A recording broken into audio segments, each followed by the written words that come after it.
باللہ من الشیطان الرجیم بسم اللہ الرحمن الرحیم الحمدللہ رب العالمین۔ بات ہماری کلام جدید میں فصل 4 میں پہنچی ہے کہ جو صفات خدا کے بارے میں ہے۔ صفات خدا کے بارے میں غرب و شرق ہر دو جگہ پر مفصل اور مختلف ابحاث ذکر ہوئی ہیں۔ مثلا وہ بندے کے جو وجود خدا کے قائل تھے اور اس کو بدیہی مانتے تھے، وہ خدا کی شناخت جب حاصل کرنا چاہتے تھے تو صفات خدا کی شناخت حاصل کرتے، پھر اس کے بعد یعنی شناخت خدا سے ہوئے خدا کی شناخت ہوتی ہی صفات و اسماء کے طریقے ہے، لہذا وہ صفات کے بارے میں بات کرتے ہیں۔ صفت علیم، صفت حکیم، مثلا اس طریقے سے تقریباً سارا علم و قدرت وغیرہ ساری باتیں۔ اور جو بندے منکر خدا ہیں وہ انہی صفات کے ذریعے سے کہ جو خدا کے لیے مواحدین ثابت کرتے ہیں، وہ آ کر کوشش کرتے ہیں کہ انہی صفات کے ذریعے یہ بیان کریں آ کر کہ مفہوم خدا تناقض درونی رکھتا ہے، یعنی اپنے اندر تناقض رکھتا ہے خدا کا مفہوم۔ مثلا کیسے تناقض رکھتا ہے؟ وہ کہتے ہیں ایک طرف سے تم کہتے ہو خدا، اس کا مفہوم کیا ہے، یعنی وہ کامل مطلق ہے، علم مطلق رکھتا ہے، قدرت مطلقہ رکھتا ہے، لیکن دوسری طرف سے ہم کیا کرتے ہیں؟ دیکھتے ہیں کہ اس کائنات میں جو ہے وہ نقائص موجود ہیں، شرور موجود ہیں، اس قسم کی چیزوں سے وہ پھر آگے کسی نہ کسی طریقے سے آگے بیان کرتے ہیں بس یہ جو مفہوم خدا تم لوگوں نے بنایا یہ متناقض ہے اسے، یا اس قسم کی اور تعبیرات جو لے کر آتے ہیں۔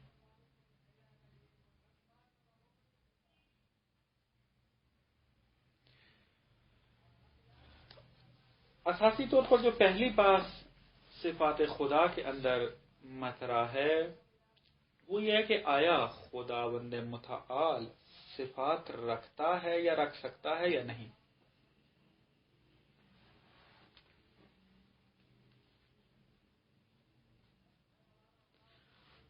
عموماً دو گروہ غرب و شرق ہر دو کے اندر موجود ہیں کہ ایک گروہ کہتا ہے کہ خداوند متعال صفات رکھتا ہے اور ایک گروہ کہتا ہے کہ نہیں، خدا صفات نہیں رکھتا۔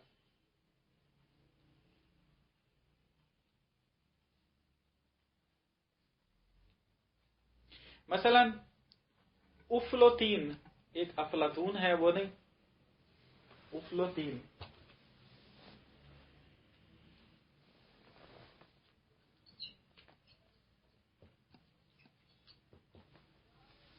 یہ کیا کہتا ہے؟ مثلا یوں اس کی عبارت فارسی میں ترجمہ ہوئی ہے کہ ما نمی توانیم ہیچ صفتی بے خدا نسبت دہیم، ہم خدا کی طرف کوئی نسبت نہیں دے سکتے صفت کی۔ کیوں؟ دلیل کیا ہے تمہارے پاس؟ زیرا خدا برتر از ہمیں کمالات است، کیوں؟ اس وجہ سے کہ آپ اس صفت کے ذریعے کمال خدا کو دینا چاہتے ہیں، خدا کو کمال سے متصف کرنا چاہتے ہیں، اور ہم جس خدا کو مانتے ہیں وہ خدا تمام کمالات سے برتر ہے۔ جب تمام کمالات سے برتر ہے پس جس کمال کے ذریعے خدا کو تم متصف کرو گے وہ کمال تو پھر خدا کی ذات کے لائق نہیں ہوگا، تناسب نہیں رکھتا ہوگا اس کی ذات کے ساتھ۔ بس اس اعتبار سے ہم صفات خدا کے ساتھ صفات کے ذریعے خدا کو متصف نہیں کر سکتے، یعنی خدا صفات نہیں رکھتا۔ اور متکلمان شیعہ کے اندر بھی قاضی سعید قمی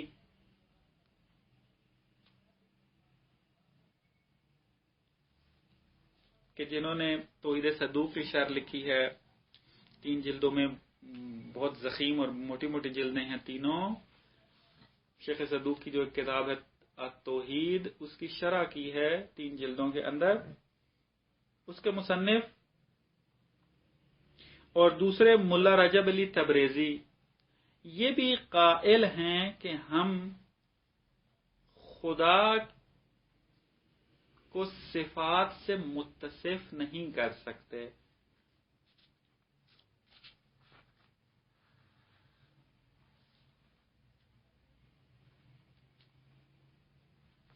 ان کی عبارت کیا ہے؟ یہ مثلا کہتے ہیں کہ ان کے انبیاء عظام و بعضی از حکماء کبار واجب الوجود را یعنی خدا را متصف بے وصفی ساخت اند، یعنی یہ جو انبیاء کو ہم دیکھتے ہیں کہ انہوں نے یا آئمہ کو ہم اضافہ کر لیں، انبیاء و آئمہ مثلا صفات خدا بیان کرتے ہیں، یہ فلاسفہ جو ہیں یہ بھی کیا ہے صفات خدا کے لیے بیان کرتے ہیں. کس وجہ سے ہے یہ؟ بجہت عوام و قصور ادراک شنن، کیونکہ عوام درک نہیں کر سکتی اس مطلب کو کہ خدا کیوں صفت نہیں رکھ سکتا. تو لہذا انہی ادراک کے مطابق جواب دیتے ہوئے، ان کے ادراک کے مطابق ہی بات کرتے ہوئے کیا کرتے ہیں؟ ان کو متصف کرتے ہیں. مثلا خدا عالم ہے، خدا قادر ہے، خدا مثلا حکیم ہے، کہہ دیتے ہیں ان کو.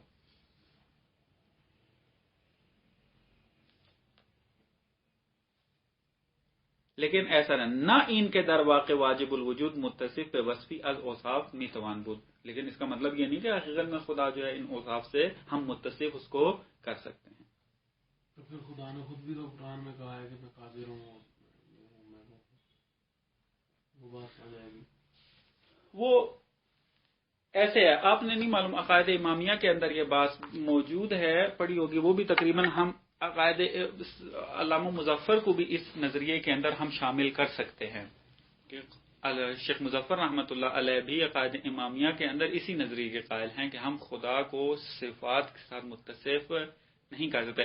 یعنی ہم چونکہ ہم محدود ہیں، ہماری شناخت محدود ہے، ہم علم کے جو اس کی ذات کے ساتھ مناسب ہے اس علم کو نہ تو تصور کر سکتے ہیں اور نہ ہی خدا کو اس کے ساتھ. جب ہمارا شناخت، ہماری محدودہ عقل، ہمارا سب کچھ محدود ہے، ہماری ذہنیت محدود ہے، ہمارے ابزار دقت جو ہیں وہ محدود ہیں، سب کچھ محدود ہے اور خدا لامتناہی ہے، تو کیسے ایک انسان آ کر محدود کمالات محدودہ کے ذریعے خدا کو کیا کرے کہ جو لامتناہی ہے اس کو متصف کرے. آ کر کیا کریں پھر اس کا؟ جس طرح انہوں نے کہا ہے قرآن میں آیا ہے خدا قادر ہے، قرآن میں آیا ہے خدا حکیم ہے، قرآن میں آیا خدا علیم ہے.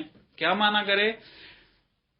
جو کہتے ہیں کہ خدا صفات رکھتا ہے یعنی خدا صفات سے متصف ہوتا ہے، کمالات سے صفات کا ہی معنی کروں، کمال کا معنی نہ کروں، شاید دقیق نہ ہو، صفات والا معنی دقیق ہے.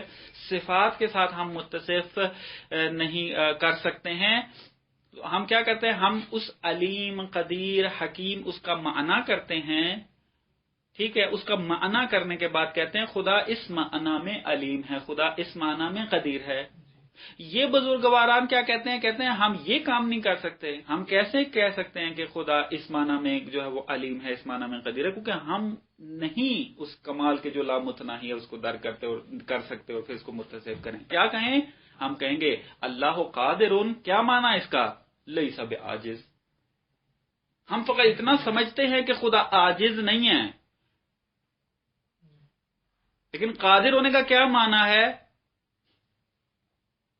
نہیں معلوم. اللہ عالم درست ہے، صفت آئی ہے، معنی کیا ہے اس کا؟ لیس بجاہل. شیخ مظفر کی تعبیرات ہیں. قاضی سعید قمی بھی یہی کہتے ہیں، ملا رجب علی تبریزی جو ہے یہ بھی یہ کہتے ہیں ہم یہ معنی کریں گے اللہ علیم یا عالم یعنی لیس بجاہل، اللہ قادر لیس بعاجز. مثل اس قسم کا معانی کریں گے آ کر. بس یہ کہتے ہیں کیونکہ ہم محدود ہیں، ہماری عقل محدود ہے، ہم وہ کمالات کے وہ صفات کی جو لائق و شائستہ خداوند ہے ہم اس کو درک نہیں کر سکتے اور پھر اس کو متصف بھی نہیں کر سکتے. بس ہم یہ نہیں کہہ سکتے اللہ عالم. عالم کا کیا معنی ہے؟ ہم کہیں گے کہ اللہ عالم یعنی لیس بجاہل.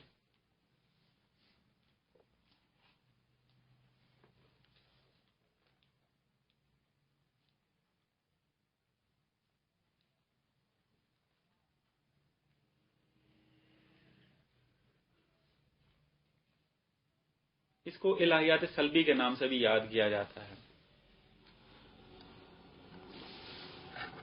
عرفاء کی طرف بھی نسبت دی جاتی ہے کہ عرفاء قائل ہیں کہ خداوند متعال اپنی ذات کے مقام میں صفات نہیں رکھتا، صفات کی نفی کرتے ہیں۔ لیکن اگر عرفاء کے کلام میں دقت کی جائے تو وہاں پر یہ مطلب ملتا ہے کہ عرفاء یہ نہیں کہنا چاہتے کہ خداوند متعال صفات نہیں رکھتا مقام ذات میں، بلکہ وہ یہ کہنا چاہتے ہیں کہ خدا کی صفات اس مقام کے اندر اندماجی حالت میں موجود ہیں۔ عرفاء آ کر مختلف مقامات بیان کرتے ہیں۔ مثلا وہ آ کر کہتے ہیں کہ خداوند متعال کے اندر ایک مقام ذات ہے،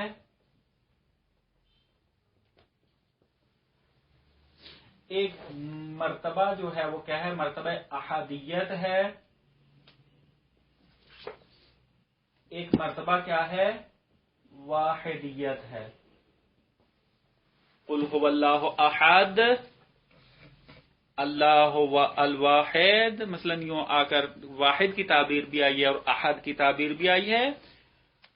وہ خداوند متعال کی جو وہ حقیقت لامتناہی ہے، اس کے مختلف مراتب ہیں، ایک مرتبہ مقام ذات ہے، ایک مرتبہ احدیت ہے، ایک مرتبہ واحدیت ہے۔ اب ان سے کیا مراد ہے، ان کو ابھی آپ چھوڑیں، لمبی تفصیل کی ضرورت ہے اور ابھی شاید آپ کو سمجھ میں بھی نہ آئے اگر ان مطالب کو بیان بھی کیا جائے۔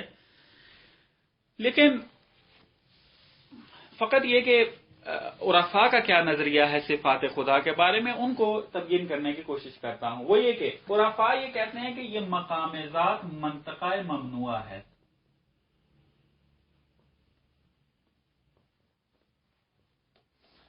یہاں پر کوئی نہیں پہنچ سکتا، حتیٰ نہ انبیاء و نہ ائمہ۔ مقام ذات منطقہ ممنوع ہے۔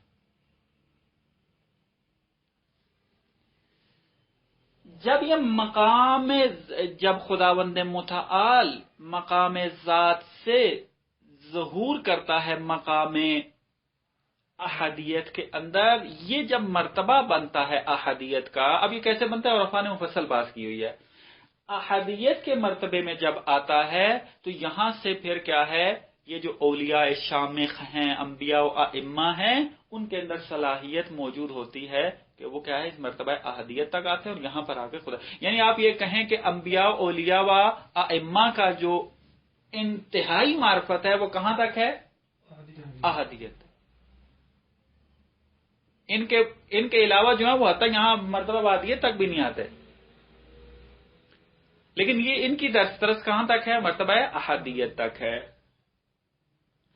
مرتبہ اس کے بعد پھر مرحلہ کیا آتا ہے، جب خداوند متعال کی ذات کیا کرتی ہے، تجلی کرتی ہے اور ظہور کرتی ہے اس مرتبے سے بھی، وہ پھر مرتبہ واحدیت آتا ہے۔ اس مرتبہ احدیت میں عرفاء قائل ہیں تمام صفات موجود ہیں لیکن اندماجی حالت میں، یعنی غلبہ نہیں ہے کسی صفت کا۔ مثلا میں مثال دیتا ہوں، غلبہ کب آتا ہے، اندماجی کیسے، ایک مثال کے طور پر کرنے والا، شاید دقیق مثال نہ ہو۔ مثلا ہم ائمہ کے بارے میں کیا کہتے ہیں، امام ساتویں امام کے بارے میں کیا کہتے ہیں، امام کیا ہیں، کاظم ہیں، ٹھیک ہے۔ آیا یہ کاظم کی صفت باقی ائمہ میں موجود نہیں تھی، ٹھیک، لیکن کیوں ان کو کاظم کہا جاتا ہے، اس وجہ سے کہ ائمہ کے اندر جو صفات موجود تھیں، ہر امام کی اس دور کے مطابق ایک خاص صفت نے ظہور بیشتر کیا ہے اس کے اندر۔ امام باقر کو امام باقر جو کہا جاتا ہے، کیا باقیوں کی صفت باقر نہیں ہے، سب باقر ہیں، باقر العلوم، کیونکہ وہ علوم بہت زیادہ تدریس شروع کی ہوئی تھی اور پھر ان کا ایک نام باقر پڑا تھا۔ سب کے اندر ہے، لیکن اس دور کا تقاضا یہ تھا کہ امام کی یہ صفت بیشتر ظہور کرے جا کر، اور پھر جس صفت نے بیشتر ظہور کیا امام اسی لقب کے ساتھ کیا ہو گئے، متصف ہو گئے. کوئی باقر بنا، کوئی صادق بنا، کوئی کاظم بنا، کوئی رضا بنا، اور اسی طریقے سے آپ باقی اوصاف لے لیں ائمہ کے. تو اب بعض اوقات ہوتا ہے انسان ایک ذات کے اندر کمالات موجود ہوتے ہیں لیکن اندماجی حالت میں موجود ہیں، یعنی آپ تفکیک نہیں کر سکتے کہ مثلا آپ مرتبہ احادیت میں تفکیک نہیں کر سکتے کہ یہ علم ہے، یہ قدرت ہے، یہ کیا ہے، حکمت ہے. آپ جدا نہیں کر سکتے، ہر چیز مندمج حالت میں موجود ہے. کسی کا کسی کے اوپر کوئی تمایز حاصل نہیں ہے، کسی کا کسی کے اوپر کوئی غلبہ حاصل نہیں ہے. لیکن جب یہ ذات احادیت سے مرتبہ واحدیت کے اندر آتی ہے، اس وقت صفات اپنا ظہور پیدا کرنا شروع کرتی ہیں. صفات کیا ہوتے ہیں، یہ ایک دوسرے جدا ہونا شروع ہو جاتی ہیں. علیم الگ ہو جاتا ہے، علم الگ ہو جاتا ہے، قدرت الگ ہو جاتے ہیں. مثلا اس طریقے سے یہ جتنی بھی صفات ہیں و اسماء ہیں یہ جدا جدا متمیز ہو جاتے ہیں مرتبہ واحدیت میں جا کر. ٹھیک ہے. عرفاء جب یہ کہتے ہیں کہ خداوند متعال مقام ذات یا مقام احادیت میں صفات نہیں رکھتا، اس کا مطلب یہ نہیں ہے کہ کلن صفات نہیں رکھتا، بلکہ مراد یہ ہے کہ صفات تو رکھتا ہے لیکن اندماجی حالت میں، متمایز حالت میں نہیں ہے. یعنی اس مرتبہ میں نہ تو ہم کہہ سکتے ہیں کہ خدا یعنی عالم ہے، نہ کہہ سکتے ہیں خدا قادر ہے، نہ کہہ سکتے ہیں کہ یہ کیا ہے. کیوں؟ ہر چیز یہاں موجود ہے اندماجی حالت میں، ایک دوسرے سے ابھی جدا نہیں ہوئی ہے.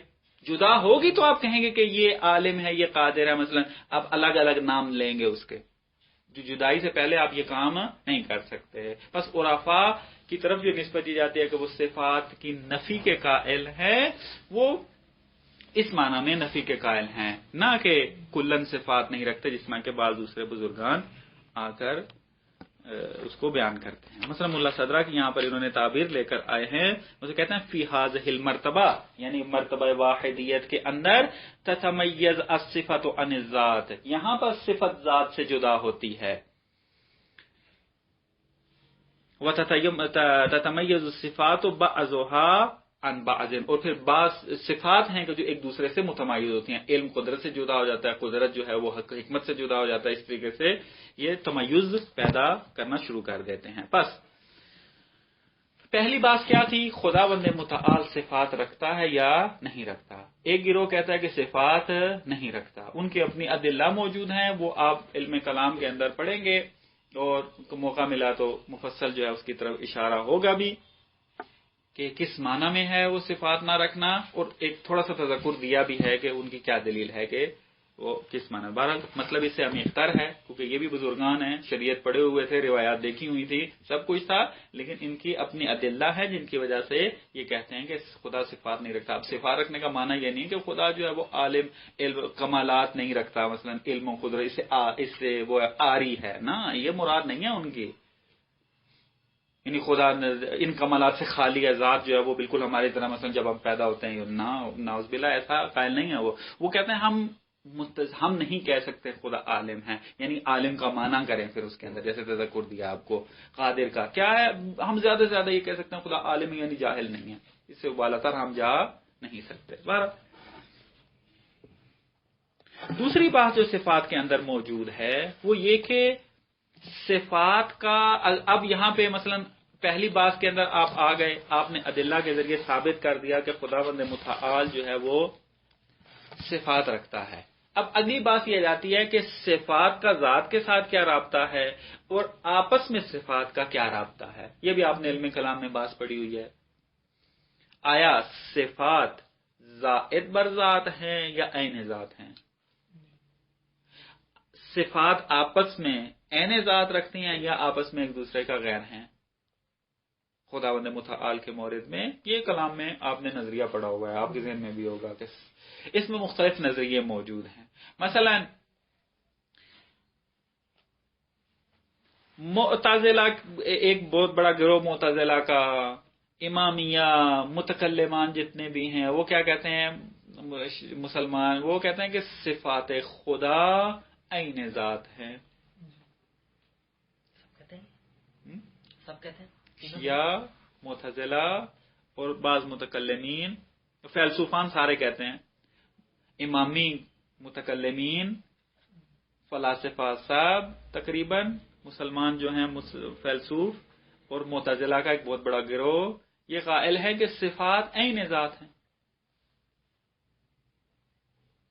ایک گروہ کیا کہتا ہے؟ اشاعرہ، وہ کہتے ہیں صفات زائد بر ذات ہیں۔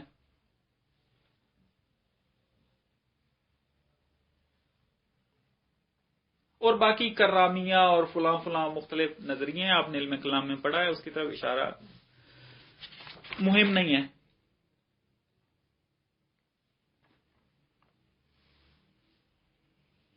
اگر صفات کو زائد بر ذات مانے تو اس کے اندر کیا اشکال لازم آتا ہے؟ علم کلام میں پڑھا ہے، دوبارہ تذکر تھوڑا سا خلاصتاً دے دیتا ہوں۔ اگر یہ صفات زائد بر ذات ہیں تو ہم سوال یہ کریں گے کہ یہ صفات جو زائد بر ذات ہیں، یعنی زائد بر ذات سے کیا مراد ہے؟ یعنی ذات کے اندر صفات موجود نہیں ہیں، بلکہ کیا ہے؟ صفات، مثلا آپ علم رکھتے ہیں، میں علم رکھتا ہوں، ٹھیک ہے؟ اب میرا علم زائد بر ذات ہے، یعنی کیا مراد؟ میرے وجود میں تو علم نہیں تھا، کیونکہ اگر میرے وجود میں علم ہوتا تو میں شروع سے ہی عالم ہوتا، درست؟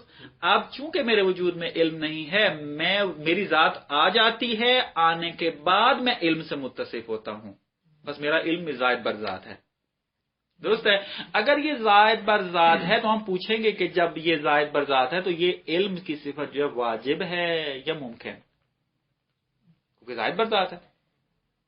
ذات کے بارے میں تو ہم نے فیصلہ کر لیا ہے ادلہ کے ذریعے کہ یہ ذات کیا؟ واجب الوجود ہے، درست؟ اب آپ کہتے ہیں کہ ذات کے علاوہ ایک علم نام کی حقیقت بھی موجود ہے کہ جس سے یہ ذات متصف ہوتی ہے، کیونکہ اگر عین کے قائل ہو جاتے پھر تو ذات کے علاوہ کوئی چیز خارج میں نہیں ہے۔ لیکن آپ کہتے ہو کہ صفات زائد بر ذات ہیں، یعنی کیا مراد؟ ذات واجب کے علاوہ اور حقائق بھی موجود ہیں، اور ان حقائق سے یہ خدا کیا ہوتا ہے؟ متصف ہوتا ہے۔ ہم کہتے ہیں یہ جو حقائق موجود ہیں، یہ صفات جو موجود ہیں، یہ زائد بر ذات جو ہیں، یہ واجب ہیں یا ممکن؟ اگر واجب کہو گے تو تعدل واجب لازم آ جائے گا، اور یہ کیا ہے؟ شرک لازم آئے گا اس سے، کیونکہ ہم نے برہان سے ثابت کیا ہے کہ توحید کو واجب بالذات فقط کتنی ذات ہے؟ ایک ذات۔ اگر صفات کو بھی تم واجب مان لو گے تو تعدد القدماء یا تعدد الوجوب لازم آ جائے گا، واجب الوجود لازم آئے گا، اور یہ محال نہیں ہو سکتا۔ اوپر انہیں عقلیہ نے ثابت کیا کہ ایک ہی ہو سکتا ہے۔ اگر آپ کہتے ہو کہ زائد بر ذات ہے تو کیا لازم آئے گا؟ تو حد اقل جو اشکال ایک اور مہم ترین بھی ہے اشکال اس کے اوپر لازم آتا ہے، وہ یہ کہ اس کا مطلب ہے کہ آپ قائل ہو کہ ذات الہی ان کمالات سے کیا ہے؟ ان کمالات سے خالی ہے۔ کیوں؟ آپ کہتے ہو کہ علم زائد بر ذات ہے، یعنی ذات کے اندر موجود نہیں ہے، بس اس کا مطلب ہے واجب تعالی اپنی ذات کے مقام میں کیا ہے؟ ان کمالات سے آری ہے، خالی ہے۔ اور یہ اصلاً ہماری ادلہ توحیدیہ اور ادلہ اثبات خدا اور ادلہ صفات کے بارے میں جو لے کر آتے ہیں، اس کا منافی ہے یہ بات۔ ہم جس خدا کے قائل ہیں وہ عالم بھی ہے، قادر بھی ہے، حکیم بھی ہے، اور جتنی صفات ہیں وہ موجود ہیں۔ اگر زائد بر ذات کا نظریہ مان لیں، اس کا مطلب مقام اعزاز کے اندر وہ کیا ہے؟ ان تمام کمالات سے خالی ہے۔ بس زائد بر ذات کا نظریہ درست نہیں ہے۔ عین ذات سے کیا مراد ہے؟ میں نے کلام کے اندر جب ایک بات ہوئی تھی تو وہاں آپ کو بیان کیا تھا کہ زائد بر ذات سے کیا مراد ہے۔ ایک اور نظریہ جو معتزلہ کا ایک گروہ جو قائل ہے وہ کیا ہے؟ نیابت کا ہے صفات کے اندر۔ نیابت کا نظریہ کیا ہے؟ نیابت کا نظریہ یہ ہے کہ خدا عالم تو نہیں ہے لیکن عالمانہ کام کرتا ہے، علم نہیں رکھتا لیکن عالمانہ کام کرتا ہے، قدرت نہیں رکھتا لیکن قادرانہ کام کرتا ہے۔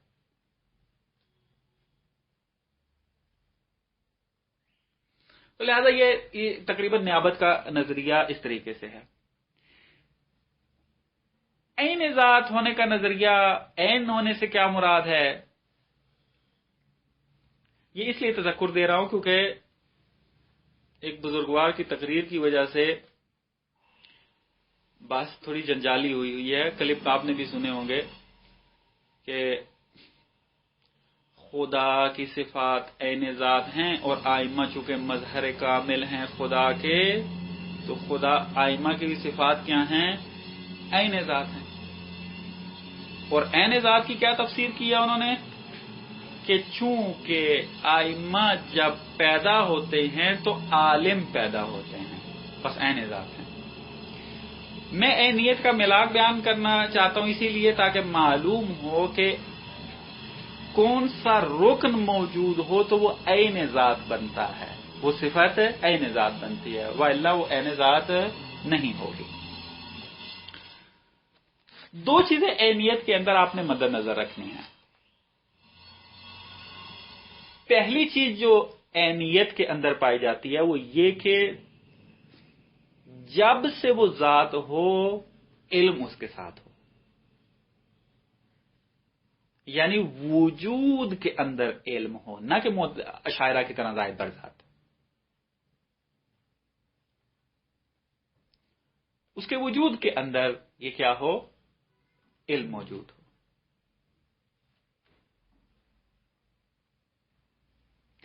دوسرا رکن جو مد نظر آپ نے رکھا جو کہ مہم تر ہے اس کو سمجھانے کے لیے، وہ یہ کہ عین ذات ہونے سے مراد کیا ہے. یہ ہے روایت کے اندر بھی یہ بات آئی ہے کہ ہم جب کہتے ہیں کہ خدا عالم ہے، اللہ عالم بعلم، یعنی خدا علم کی وجہ سے عالم ہے. اگر آپ قائل ہو گئے کہ خدا علم کی وجہ سے عالم ہے، اس کا مطلب ہے زائد بر ذات ہے. صفات کیا ہیں؟ زائد بر ذات ہیں. علم کی وجہ سے عالم بن رہا ہے تو پھر کیا کہیں ہم خدا کو؟ کہیں گے خدا خود علم ہے.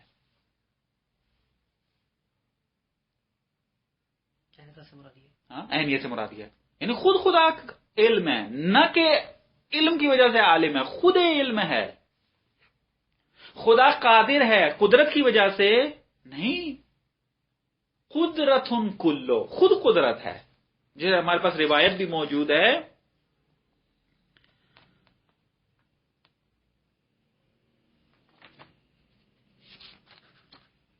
مثلا وہاں پہ تعبیر آئی ہے یہ اللہ کیا ہے؟ قدرت کلو، علم کلو، حیات کل. کل کی کل ذات علم بھی ہے، کل کی کل ذات کیا ہے؟ قدرت بھی ہے. یعنی ہم خدا کے بارے میں یہ کبھی نہیں کہہ سکتے کہ خدا قدرت کی وجہ سے قادر ہے، علم کی وجہ سے عالم ہے، حکمت کی وجہ سے حکیم ہے، اس طرح سے. نہ، خدا خود علم ہے، خدا خود قدرت ہے، خدا خود حیات ہے، نہ کہ حیات کی وجہ سے حی ہے. یہ نقطہ بہت ضروری ہے عینیت صفات کے اندر. آیا اب سوال اس بزرگوار سے کہ آئمہ کے صفات اگر عین ذات ہیں تو کیا آیا ہم امام کے بارے میں کہہ سکتے ہیں کہ امام خود علم ہے، یا کہیں گے کہ خدا عالم ہے علم کی وجہ سے؟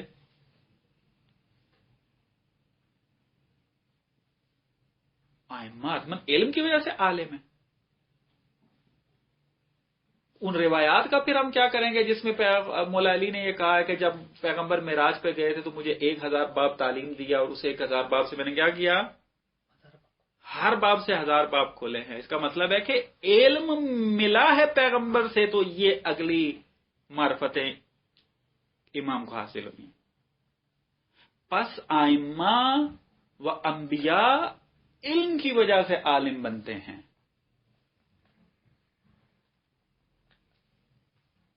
یا قدرت کی وجہ سے قادر بنتے ہیں، نہ یہ کہ وہ خود علم، خود قدرت، خود تمام، کل حیات کلو، علم کلو، مثلا یہ تمام تعبیریں آپ وہاں پر لے کر آئیں. بس عینیت کے اندر کیا کہیں گے ہم آ کر؟ عینیت میں یہ کہ ایک تو صفت اس کے مقام ذات میں موجود ہے، اور دوسری بات یہ ہے کہ صفات جو ہیں جب ہم کہتے ہیں خدا عالم ہے، علم کی وجہ سے عالم نہیں ہے بلکہ خود علم ہے، خود حیات ہے، خود قدرت ہے، خود حکمت ہے، تو یہ تمام چیزیں اس کے اندر آ جائیں گی. اور اس سے مراد صفات عین ذات مراد ہونا لازم آتا ہے. اگر یہ رکن جو ہے وہ سامنے نہ رکھا جائے تو مطلب واضح نہیں ہوتا. بہرحال یہ پھر انہوں نے تذکر دیا ہے، عبارتیں لے کر آئے ہیں کہ فلاں فلاں قائل ہے اس کا، فلاں فلاں قائل نہیں ہے اس کا. بہرحال آپ خود کتاب لے کے مطالعہ کریں گے. اس میں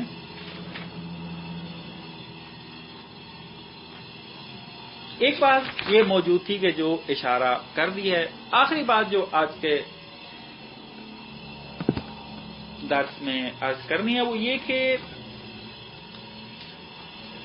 جب ہم نے پہلے مرحلے میں ثابت کر دیا، یعنی ہم نے مفصل بات نہیں کی ہے، ایک ویسے بات کے اعتبار سے کہہ رہا ہوں کہ آپ نے یہ کام کرنا ہے. جب صفات کی بات کریں، پہلے مرحلے میں جب آپ یہ ثابت کر دیں گے کہ خدا صفات رکھتا ہے، اور دوسرے مرحلے میں آپ جب یہ ثابت کر دیں گے کہ وہ خدا کی صفات کیا، رابطہ کیا ہے آپس میں، تو پھر یہ بھی سوال آتا ہے کہ اس کا مطلب کیا ہے کہ صفات کی شناخت حاصل کرنا ممکن ہے؟ ناممکن نہیں ہے.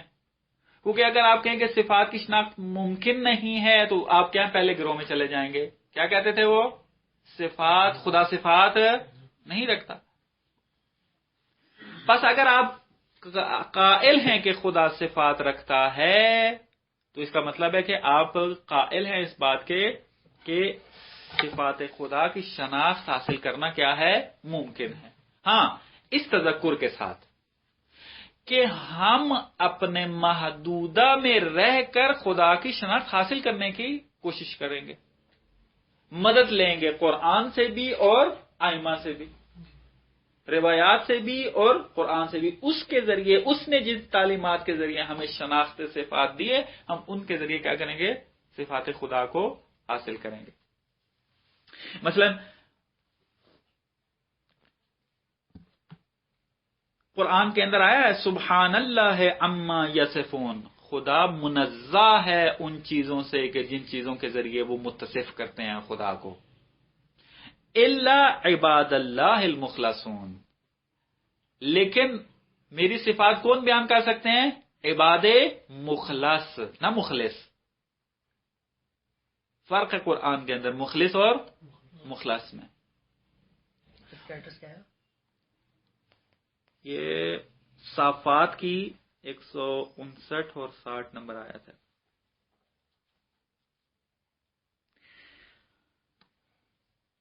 بس یہاں یہ آیت ایک تو یہ بات بیان کر رہی ہے کہ امکان شناخت ہے لیکن مخلص کے لیے، اور وہ کیا ہے؟ اعلی ترین مرتبے کی شناخت حاصل کریں گے. لیکن باقیوں کے لیے بھی راستہ کھلا ہے امکان شناخت کا، لیکن اپنے محدودے کے ساتھ.